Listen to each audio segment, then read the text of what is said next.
निलंगा तालुक्यातील कासार सिरशी येथे शासकीय धान्य गोदामातून रेशन दुकानदारांना वितरित करण्यात येणाऱ्या धान्यात मोठ्या प्रमाणावर तूट दिसून येत असल्याने खळबळ उडाली आहे। पुरवठा विभागाकडून येणाऱ्या गहू आणि तांदळाच्या प्रत्येक कट्ट्यातून चक्क 1 ते 2 किलो धान्य कमी भरत असल्याच्या गंभीर तक्रारी रेशन दुकानदारांनी केल्या आहेत। नियमानुसार 50 किलोचे पोते असणे अपेक्षित असताना प्रत्यक्षात दुकानदारांच्या हाती 48 ते 49 किलोचेच पोते पडतंय। कासार शिरसी परिसरात प्रति महिना येणाऱ्या एकूण 3100 कट्ट्यांच्या साठ्याचा हिशोब लावल्यास जवळपास 1800 क्विंटल इतकी मोठी धान्य तूट समोर येत आहे।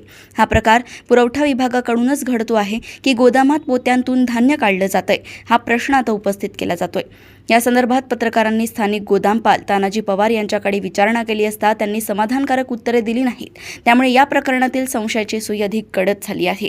धान्य वितरणातील या त्रुटींमुळे रेशन दुकानदार आणि सामान्य नागरिकांमध्ये संतापाची लाट आहे। गोरगरिबांच्या हक्काच्या धान्यावर डल्ला मारणारा हा नेमका कोणता अदृश्य हात आहे, असा प्रश्न विचारला जातोय। सध्या सुरू असलेल्या या धान्य भ्रष्टाचाराची वरिष्ठ पातळीवरून सखोल चौकशी करून दोषींवर कठोर कारवाई करण्यात यावी, अशी मागणी आता जोर धरत आहे।